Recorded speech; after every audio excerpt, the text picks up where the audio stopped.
Jean-Claude Millet happens to be the Microsoft VP of social business. And so Microsoft thinks that's important, and lots of other companies think that's important. They're throwing huge budgets at social business. Now, don't forget what that means. Social means relational rather than tactical.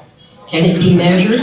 Well, can you measure the number of times that something happened to you because your friend said, and your friend knew, and their friend said, and their friend suggested, and then pretty soon you had a new job? Can you measure that?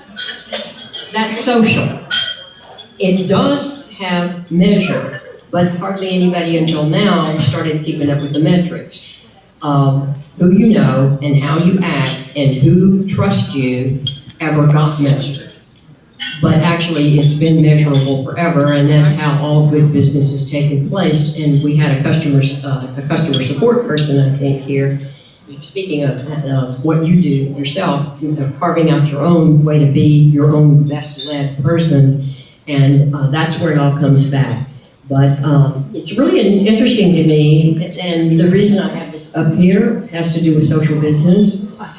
We had somewhere in the neighborhood of 30 people anticipated tonight, and by the time we did a little social business, we had 70 yesterday, and by today we had 90 coming. That's done with social business, because people found out where people were going. They found out what people were going to be, and I'm not talking about just us, I'm talking about people in the audience, and they found out what we're going to be talking about. It's an important subject, and they flocked.